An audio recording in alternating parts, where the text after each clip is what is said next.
TDP అధ్యక్షులు చంద్రబాబు నాయుడు మాట్లాడుతున్నారు. Live లో చూద్దాం. ఊరుకో కేసు మారిగా ఉంది.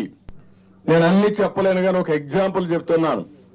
ఒక అతనైతే విశాఖపట్నం లలితేష్ గూగుల్ మ్యాపింగ్ లో ప్రాధాన్యత పత్రం వహించి అప్పట్లోనే ఇండియా మొత్తం ఈ గూగుల్ మ్యాప్ లో పనిచేస్తూ కంపెనీలో పనిచేస్తూ మొత్తం అతను అక్కడ డబ్బులు సంపాదించి 15 సంవత్సరాల కంటే ముందు 15 ఎకరాలు భూమి విశాఖపట్నంలో కొనుక్కున్నాడు.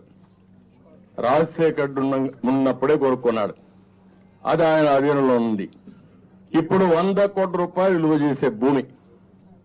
ఒక రోజు ఇతను ముఖ్యమంత్రి అవుతాను మనుషులు వెళ్ళారు. ఈ భూమి మాకు కావాలన్నారు, తక్కువ ధరకు కావాలన్నారు. నేనెందుకు ఇస్తానే, నా భూమి అన్నాడు.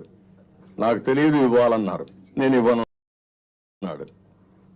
ఇవ్వడంగానే మనుషులు పంపించి లిటిగేషన్ స్టార్ట్ చేశారు.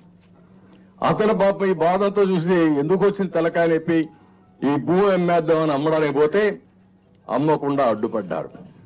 దానిపైన డిపార్ట్మెంట్ అడ్డం పెడితే హైకోర్టుకు వెళ్ళాడు. హైకోర్టులో మళ్ళా ఆయన గెలిచాడు. గెలిచిన తర్వాత మళ్ళా